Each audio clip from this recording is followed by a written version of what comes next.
topic of psychedelics has been gaining a lot of interest in Estonia over the last years. And then not only among mental health professionals, but also amongst general public and media. And these are just a few examples of the headlines from our media about where they have spoken and written about psychedelics, either it be ayahuasca, ecstasy, LSD, psilocybin mushrooms. And then especially I can see the rise in the interest over the last 1 or 2 years, I would say. I'm going to give you a short overview about the use of psychedelic substances in Estonia in general. The only thing that we can call a bit psychedelic amongst traditional healers in Estonia has been the fly agaric mushroom, Amanita muscaria. And then the tradition goes back hundreds of years. And at the moment, the community of people, mostly they are called witches around here, use the same mushroom, but the community it's rather small at the moment. We also have the Liberty Gap, the psilocybin semilanceata growing in our area, but this mushroom it's quite rare, and I couldn't find any information about the traditional use of the psilocybin mushrooms. Coming into the more recent times, the use of psychedelics in general in Estonia, it was non-existent during the Soviet occupation time, and then definitely before that.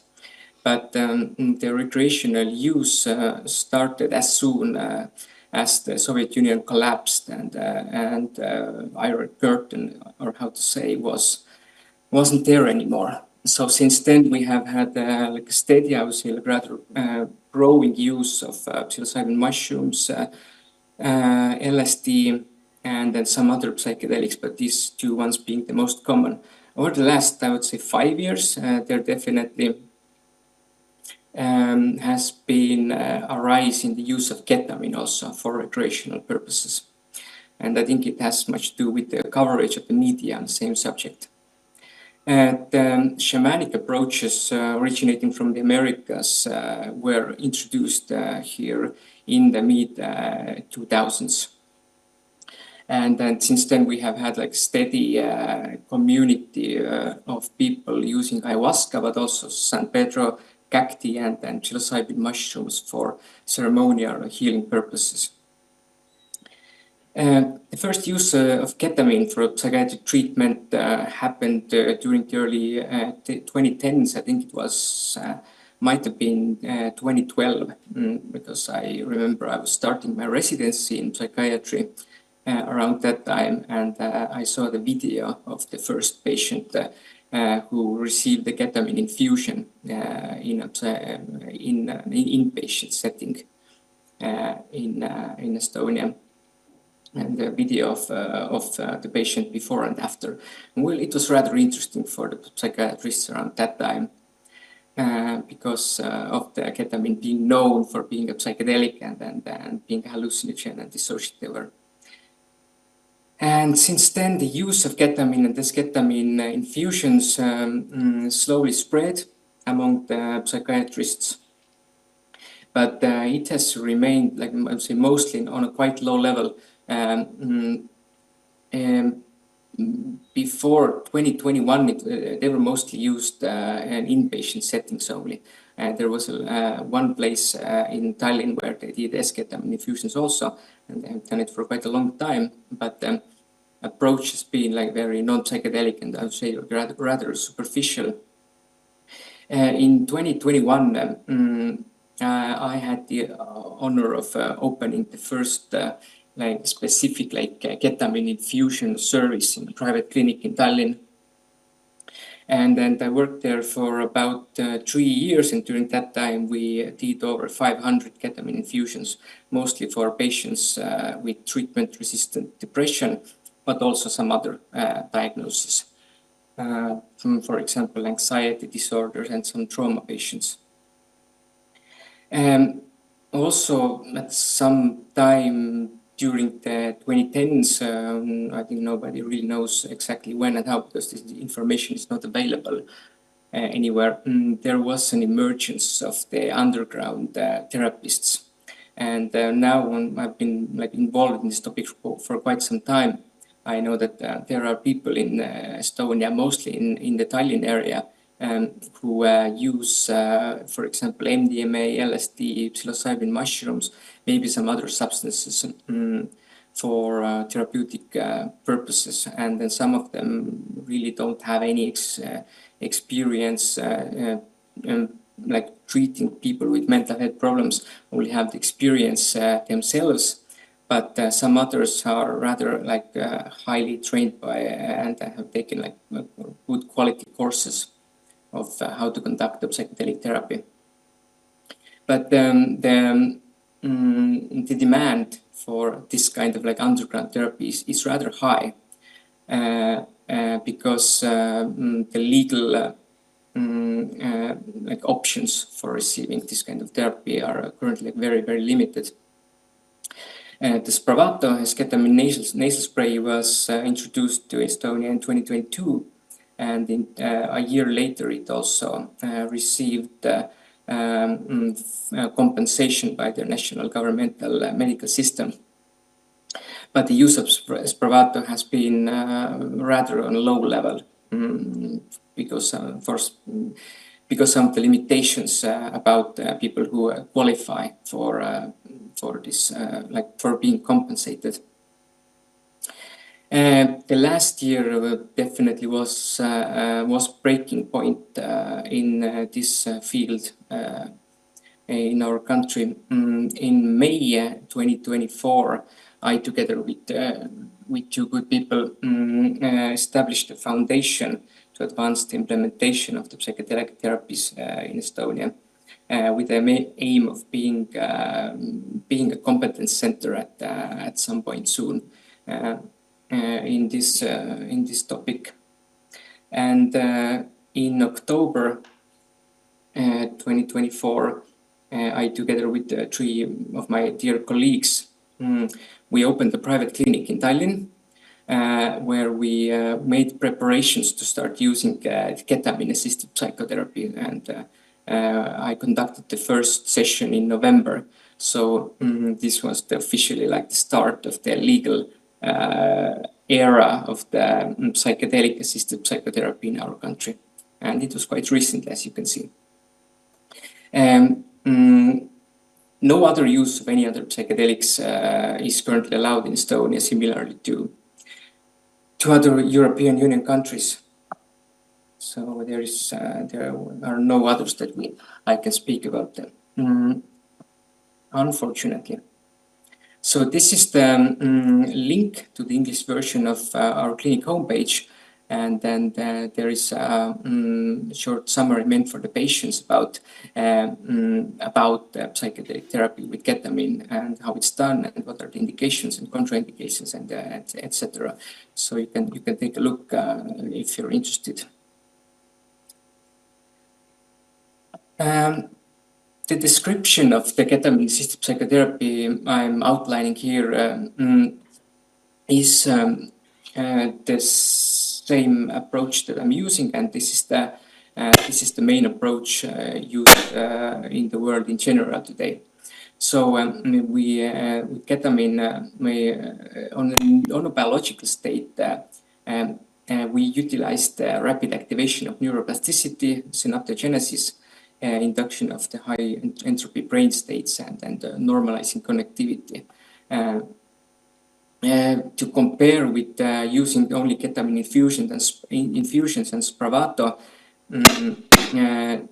these approaches only play on the activation of the neuroplasticity and normalizing connectivity, but they do lack the potential for transformational and mystical type experiences, because first, the dosages that are used are rather low, So this kind of experiences even really cannot happen except for very sensitive individuals, and then people are also not psychologically prepared to have this kind of experiences.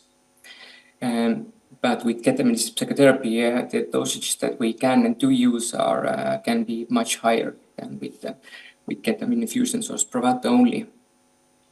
It does follow the basic principles of psychedelic therapies, meaning that we have preparation sessions, medication sessions, and integration sessions afterwards.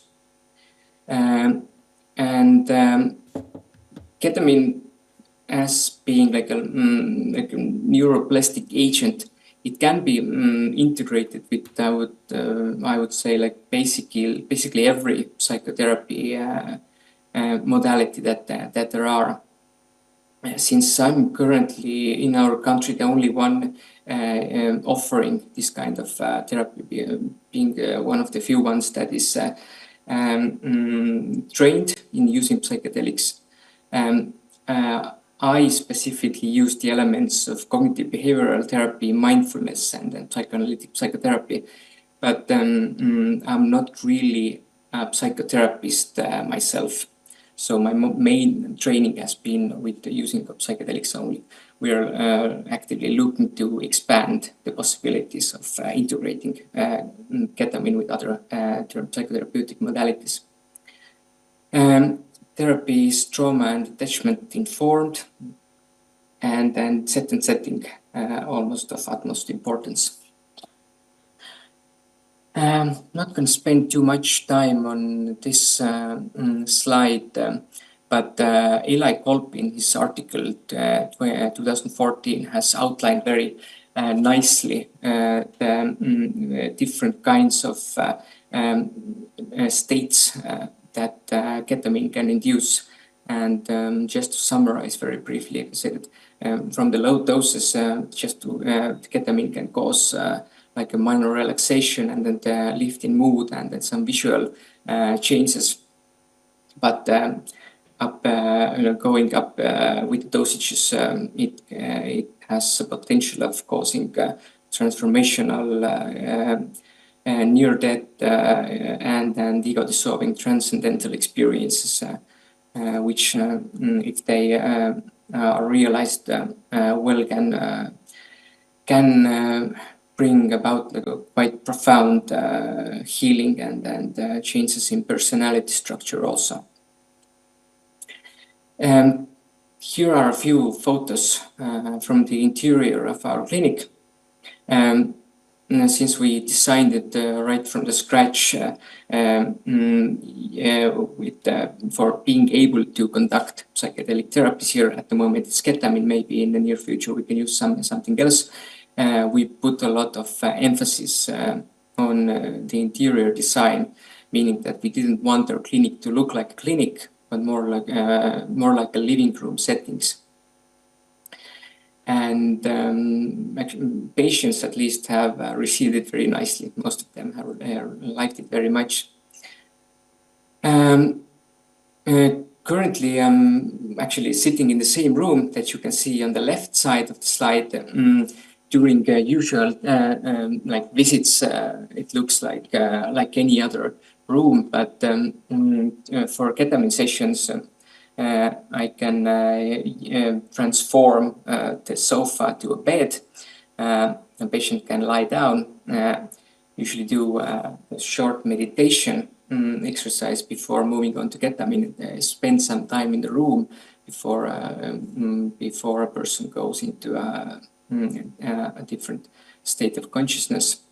I dim the lights. I use music. We have a music setup of headphones and then soundbar, which plays the same music simultaneously. So the like coming out from the experience of non-ordinary state of consciousness, so it wouldn't be like a softer landing.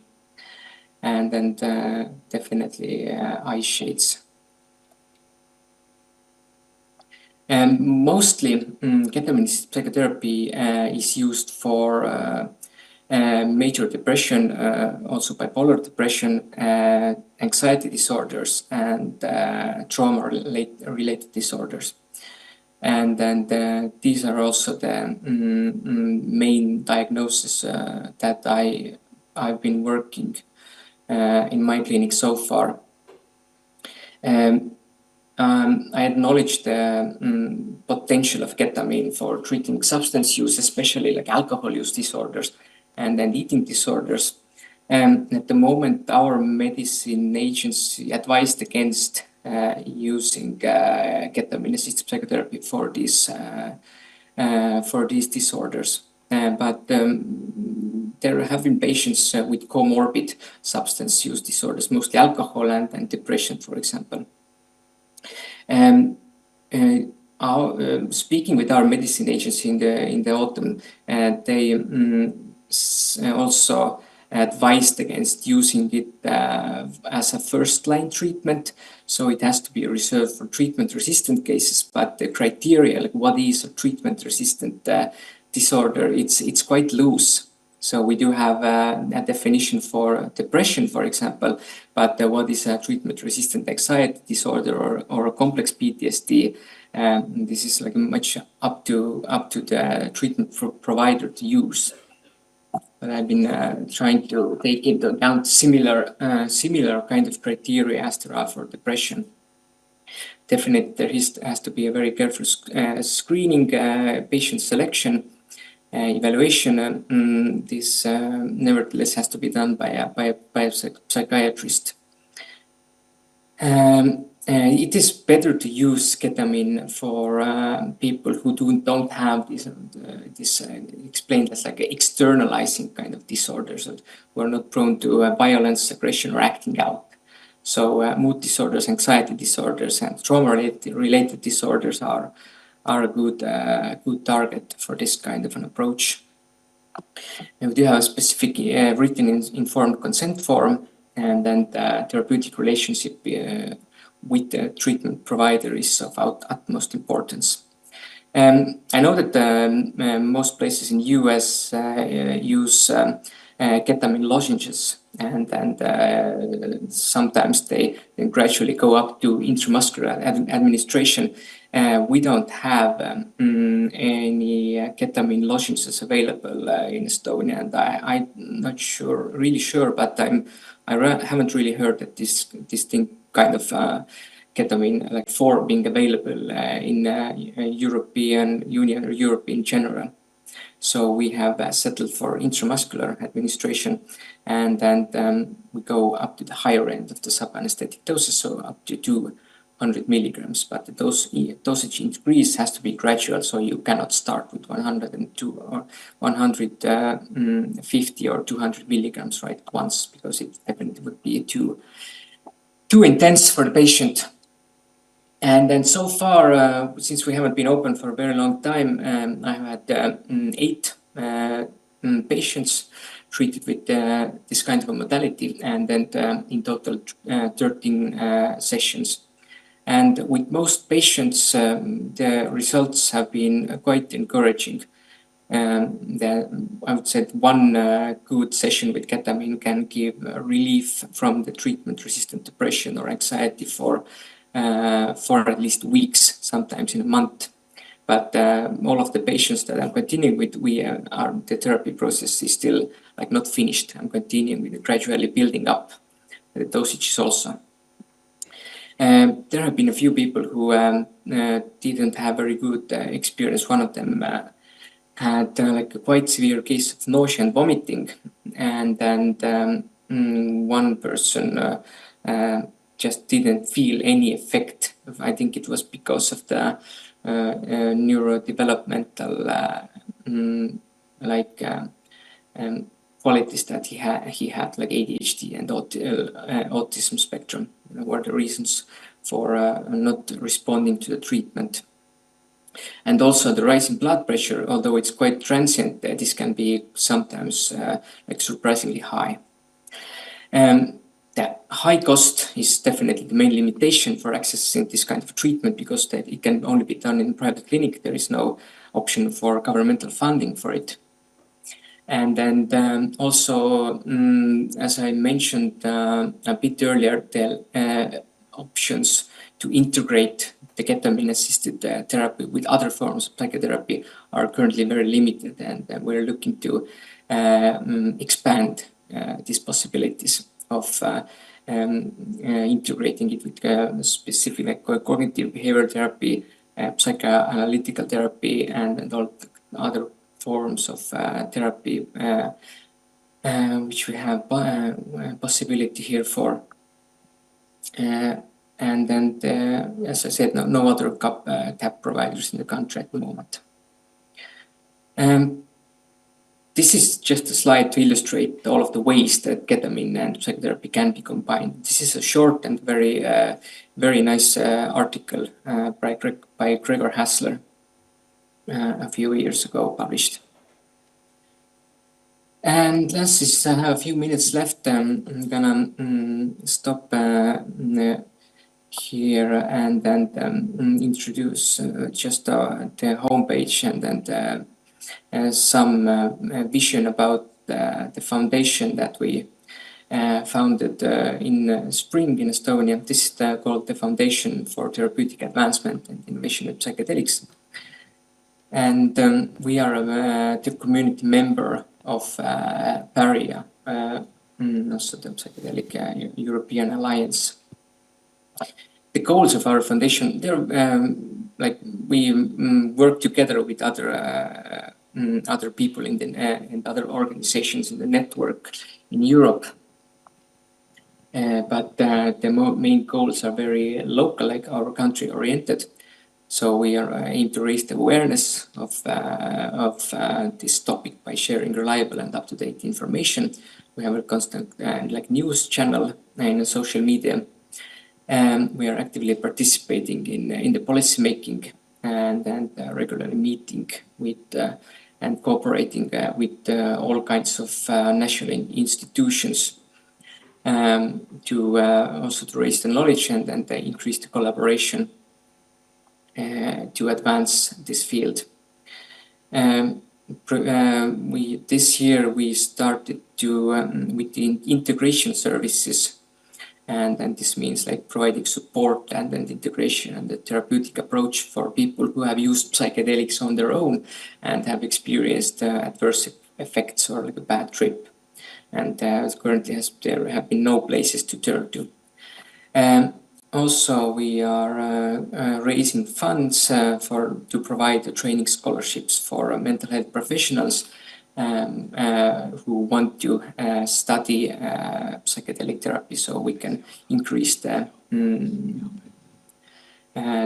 possibilities of for the patients in Estonia. And we plan to organize a larger conference sometime, hopefully at the end of this year, maybe in the beginning of the next one. And then, if possible, and if we have enough funds, then also to